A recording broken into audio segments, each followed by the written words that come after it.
अब हम एक और ऐसी खबर का आपके लिए विश्लेषण करेंगे जो भारत के करोड़ों परिवारों से जुड़ी हुई है। इस विश्लेषण के केंद्र में है ऑनलाइन शिक्षा और भारत में इसका भविष्य। आज हम ये समझने की कोशिश करेंगे कि क्या कोरोना वायरस के इस दौर में भारत ऑनलाइन शिक्षा के लिए तैयार है और इसका भविष्य भारत में क्या है। क्या भारत के सभी वर्गों के छात्र आसानी से ऑनलाइन शिक्षा हासिल कर सकते हैं। अगर आप युवा हैं तो आपने अपनी पिछली पीढ़ी के मुंह से ये कई बार सुना होगा कि शिक्षा हासिल करने के लिए, पढ़ने के लिए उन्होंने कितना संघर्ष किया। आज भी पुरानी पीढ़ी के कई लोग ऐसे किस्से हमें सुनाते हैं कि उन्होंने स्कूल जाने के लिए कई कई किलोमीटर तक वो पैदल जाते थे। कई लोग नदियां पार करके जाते थे। यानी स्कूल पहुंचना ही अपने आप में बहुत बड़ा संघर्ष था। स्कूल पहुंचना और फिर वहां से वापस आना। या फिर ऐसे भी बहुत सारे लोग हैं जो हमें ये बताते हैं कि उन्होंने अपनी पढ़ाई मोमबत्ती या दिया जलाकर की, क्योंकि तब उनके घर में बिजली नहीं थी, या फिर स्ट्रीट लाइट की रोशनी में उन्होंने अपनी पढ़ाई पूरी की है। उदाहरण के लिए भारत के पूर्व राष्ट्रपति और महान वैज्ञानिक एपीजे अब्दुल कलाम अपनी शिक्षा जारी करने के लिए न्यूज़पेपर बेचा करते थे। भारत के पूर्व प्रधानमंत्री doctor Manmohan Singh street light के नीचे बैठकर पढ़ाई किया करते थे। हालांकि आज स्थितियां बदल चुकी हैं, लेकिन शिक्षा को लेकर संघर्ष की कहानी पहले जैसी ही है। बस फर्क इतना है कि पहले के लोग स्कूल जाने के लिए संघर्ष करते थे और आज की पीढ़ी को ऑनलाइन शिक्षा हासिल करने के लिए संघर्ष करना पड़ रहा है। क्योंकि स्कूल तो अब बंद है, इसलिए स्कूल पहुंचने का संघर्ष अब लोगों के जीवन में नहीं रहा, लेकिन एक नया संघर्ष शुरू हो गया, खास तौर पर गरीब परिवारों के छात्रों के लिए। क्योंकि अब ऑनलाइन शिक्षा हो रही है, ऑनलाइन क्लास हो रही है और ऑनलाइन क्लासेस के लिए आपको बहुत सारी चीज़ों की आवश्यकता होती है। आपको एक स्मार्टफोन चाहिए, आपको एक लैपटॉप चाहिए, आपको इंटरनेट चाहिए और भी बहुत सारी चीज़ें चाहिए। कोरोना वायरस की वजह से भारत के सभी स्कूल बंद हैं और अभी इनके जल्दी खुलने की कोई उम्मीद भी नहीं है। और हो सकता है जब खुल भी जाएं तो आगे की जो पढ़ाई है वो हमेशा के लिए बदल जाएगी। इसलिए ज़्यादातर स्कूलों में ऑनलाइन पढ़ाई हो रही है। लेकिन भारत में सभी परिवारों की इंटरनेट तक पहुंच नहीं है और यही वो वजह है जिसने डिजिटल डिवाइड यानी डिजिटल खाई अमीरों और गरीबों में पैदा कर दी है, जिसे भारत को जल्द से जल्द भरना होगा। एनसीईआरटी के एक ताजा सर्वे से यह पता चलता है कि भारत के 27% छात्रों के पास स्मार्टफोन और लैपटॉप नहीं है। 28% छात्र बार बार बिजली जाने की वजह से ठीक से पढ़ाई नहीं कर पा रहे हैं। 33% छात्रों ने यह माना है कि ऑनलाइन क्लासेस के दौरान वो पढ़ाई पर ठीक से ध्यान केंद्रित नहीं कर पाते। गणित और विज्ञान के छात्रों के लिए ऑनलाइन पढ़ाई सबसे ज्यादा मुश्किल साबित हो रही है। इस सर्वे में 50% छात्रों ने तो यह भी कहा कि उनके पास स्कूल की पुस्तकें ही नहीं हैं। यानी ऑनलाइन ही नहीं, छात्रों को ऑफलाइन पढ़ाई में भी बहुत समस्या आ रही है। हालांकि एनसीईआरटी की वेबसाइट पर कई विषयों की ई बुक्स हैं, लेकिन उसके लिए भी आपको इंटरनेट चाहिए, स्मार्टफोन चाहिए या फिर लैपटॉप चाहिए, जिससे आज भी देश के करोड़ों बच्चे वंचित हैं। जिस सर्वे की हम बात कर रहे हैं, यह सर्वे केंद्रीय विद्यालय, नवोदय विद्यालय और सीबीएसई से जुड़े स्कूलों में पढ़ने वाले 34,000 छात्रों, उनके माँ बाप और अध्यापकों से बातचीत के आधार पर तैयार किया गया। अब आप सोचिए, जिस देश में 27% छात्रों के पास लैपटॉप या स्मार्टफोन नहीं है और जहां बार बार बिजली जाने की वजह से 28% छात्र ऑनलाइन पढ़ाई नहीं कर पाते, उस देश में ऑनलाइन शिक्षा का भविष्य क्या होगा। इन दोनों आंकड़ों को अगर जोड़ लिया जाए तो एक बात साफ होती है कि अभी भारत के आधे से ज्यादा छात्र ठीक तरह से ऑनलाइन शिक्षा हासिल नहीं कर पा रहे हैं, क्योंकि ऑनलाइन शिक्षा के लिए आपको पैसा चाहिए। पैसे के साथ साथ आपके जो माँ बाप हैं, जो छोटे बच्चे हैं, उनके माँ बाप का इतना पढ़ा लिखा होना बहुत ज़रूरी है कि वो अपने बच्चों को इंटरनेट कनेक्ट कर दे सकें। वो अपने बच्चों के लिए लैपटॉप को ऑपरेट करना जानते हों, स्मार्टफोन को ऑपरेट करना जानते हों। भारत में स्कूल और कॉलेज जाने वाले छात्रों की संख्या 30 करोड़ है और ये सभी छात्र फिलहाल स्कूल नहीं जा सकते, कॉलेज नहीं जा सकते। नेशनल सैंपल सर्वे ऑफिस की एक रिपोर्ट के मुताबिक भारत में सरकारी स्कूलों में पढ़ने वाले 90 लाख छात्रों के पास ऑनलाइन शिक्षा की अभी कोई सुविधा नहीं है। भारत में 24% घर सिर्फ स्मार्टफोन्स के जरिए इंटरनेट से जुड़े हुए हैं और सिर्फ 11% परिवार ऐसे हैं जिनमें इंटरनेट कनेक्शन वाला कोई कंप्यूटर है। ग्रामीण भारत में तो स्थिति और भी ज्यादा खराब है। भारत के गांवों में 16% घरों में सिर्फ 1 घंटे से 8 घंटे तक ही बिजली आती है। ग्रामीण भारत के 33% घरों में 9 से 12 घंटे और 47% घरों में 12 घंटे से ज्यादा बिजली आती है। भारत की 66% आबादी आज भी गांवों में रहती है और अगर इस आबादी को 24 घंटे बिजली नहीं मिलेगी तो यहां गांवों में रहने वाले छात्र ऑनलाइन पढ़ाई कैसे कर पाएंगे। गांव में रहने वाली भारत की इस 66% आबादी में से सिर्फ 16% की पहुंच इंटरनेट तक है।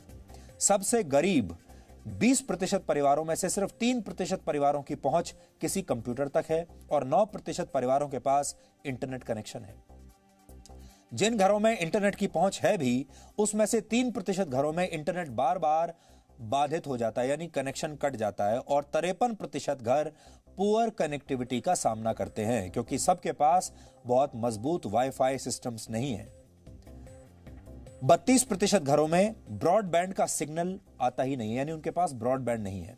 यह डिजिटल डिवाइड देश के अमीर और गरीब राज्यों में और भी बड़ा हो जाता है। उदाहरण के लिए दिल्ली, केरल और हरियाणा में इंटरनेट की पहुंच सबसे ज्यादा लोगों तक है, जबकि असम को अगर छोड़ दिया जाए तो भारत के उत्तर पूर्वी राज्यों में इंटरनेट की पहुंच सबसे कम है।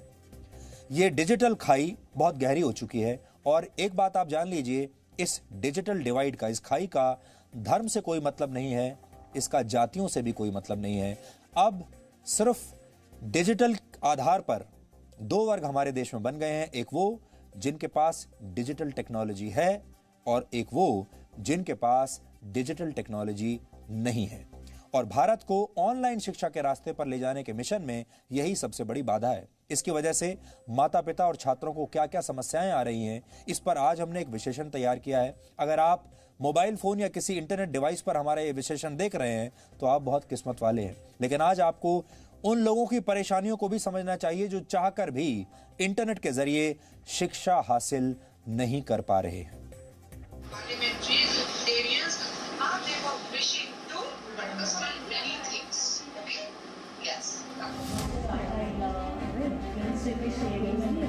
जब मैं क्लास अटेंड करता हूँ तो क्लास अटेंड होना ही पाती है और बीच बीच में क्लास रिमूव हो जाती है। कभी मेरी छोटी बहन पढ़ती है तो हम नहीं पढ़ पाते हैं। हमारी ऑनलाइन क्लासेस मुमकिन ही नहीं है। हम ऐसे ही घर पे बुक्स से थोड़ा बहुत पढ़ सकते हैं, बस इसके अलावा कुछ नहीं कर सकते। कोरोना संक्रमण के दौरान लगे लॉकडाउन में डिजिटल भारत का सबसे सटीक रियलिटी टेस्ट भी हो गया है।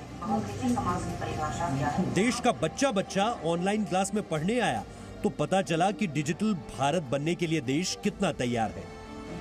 शहर हो या गांव, हमने ये समझने की कोशिश की कि ऑनलाइन क्लासेस में क्या बच्चे कुछ पढ़ पा रहे हैं या फिर कहीं ऐसा तो नहीं कि स्कूलों की फीस का मीटर चलता रहे, इसलिए ये सारी कवायद की जा रही है। ये बच्चे नोएडा के प्राइवेट स्कूल में पढ़ते हैं। आदित्य 9वीं क्लास में है। इस वक्त टीचर क्लास ले रही है। दूसरी तरफ आदित्य का छोटा भाई सूर्यांश है जो अपने पापा के साथ मोबाइल पर पढ़ाई कर रहा है। ऑनलाइन क्लास की मजबूरी है कि छोटे बच्चों के साथ अभिभावकों का होना जरूरी है।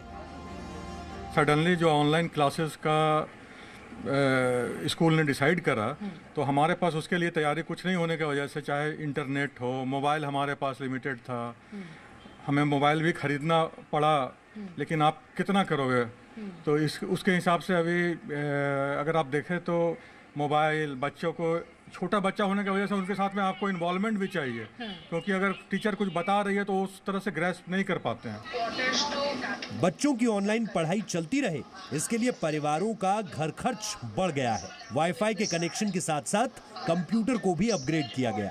हम भले ही डिजिटल भारत की तरफ कदम बढ़ा रहे हों, लेकिन घर में जो बच्चे हैं, स्कूल की शिक्षा व्यवस्था से सीधे ऑनलाइन क्लासेस की शिक्षा व्यवस्था पर शिफ्ट करना अर्बन इंडिया यानी कि शहरी भारत के लिए भी उतना आसान नहीं था। इसी का नतीजा आप यहाँ देख रहे हैं। 2-2 कनेक्शन है, अनलिमिटेड 5G लिया गया है, बिल की परवाह ना करते हुए कोशिश यही है कि किसी तरह से ऑनलाइन क्लासेस के साथ तालमेल बिठाया जा सके।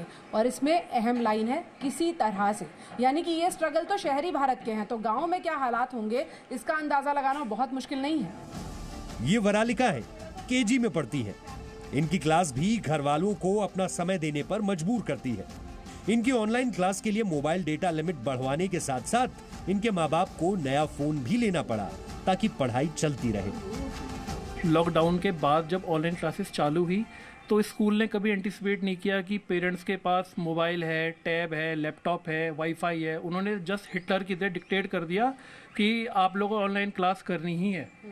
अब पेरेंट्स ने किसी तरीके से स्मार्टफोन्स खरीदे, ठीक है, बच्चे के लिए स्पेशली खरीदना पड़ा क्योंकि मेरा अपना पर्सनल है, मैं ऑफिस जाऊंगा, बाकी काम है, कॉल आते हैं, और एक सब्सक्राइबर का हमने नेटवर्क चूज़ किया, उसके नेट यहाँ पे नहीं आ रहा, अच्छा हमें दूसरा सब्सक्राइबर लेना पड़ा वो चलाने के लिए।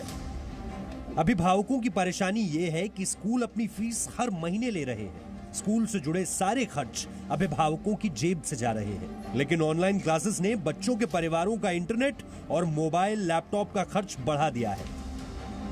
प्राइवेट स्कूलों में पढ़ाने वाले अभिभावकों का ये कहना है कि जो ऑनलाइन क्लास है वो प्राइवेट स्कूल जो है केवल और केवल खाना पूर्ति कर रहे हैं, क्योंकि वो ऑनलाइन क्लास के नाम पे पूरी की पूरी फीस वसूलना चाहते हैं।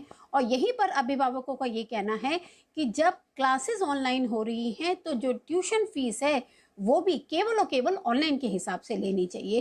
तो ये बहुत बड़ा बहस का मुद्दा है जो हमें लगता है कि सरकारें इस पे ध्यान देंगी। राजस्थान के कोटा में रंगपुर कस्बे के इस परिवार में कमाई करने वाले केवल एक व्यक्ति हैं, जो मात्र 12,000 रुपए कमाते हैं। इन पर 2 स्कूली बच्चियों की पढ़ाई की जिम्मेदारी है। पहले स्कूल की फीस भरते थे, अब फीस के साथ साथ स्मार्टफोन और इंटरनेट का खर्च अलग से होने लगा है। शिक्षक भी अभिभावकों की ये मजबूरी समझते हैं। बहुत बड़ी प्रॉब्लम ये आ रही है बच्चों के, गांव में स्पेशली जहां हम हैं, कि स्मार्टफोन अवेलेबिलिटी नहीं है हमारे पास, अगर है भी तो इसकी नेटवर्क कनेक्शन की प्रॉब्लम रहती है। और अब जब से ये अनलॉक शुरू हुआ है स्टार्ट, तो पेरेंट्स जो हैं वो काम पे निकल गए तो फ़ोन भी अवेलेबल नहीं हो पाते हैं। बड़े शहरों में तो फिर भी माँ बाप कुछ न कुछ करके मोबाइल इंटरनेट की व्यवस्था कर पा रहे हैं, लेकिन उन गांवों का हाल खराब है जहां बिजली कम वक्त के लिए आती है और मोबाइल नेटवर्क खराब होना एक बड़ी समस्या है। अभी तक अभिभावक बच्चों को मोबाइल लैपटॉप पर ज्यादा देर ना बैठने की नसीहत देते थे, लेकिन अब यह मजबूरी और जरूरत बन गया है। अगर हम टॉप सोसाइटी में देखें तो almost tier 1, tier 2, tier 3 cities में ऑलमोस्ट सभी 90% लोगों के पास है।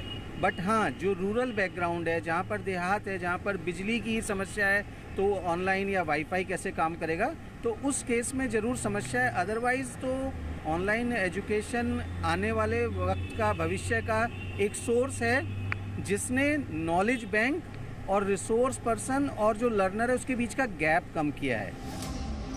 ग्रेटर नोएडा के केंद्रीय विद्यालय के छात्रों से भी हमने बात की, ऑनलाइन शिक्षा की मुश्किलों से दो चार हो रहे इन बच्चों की परेशानी जानने की कोशिश की।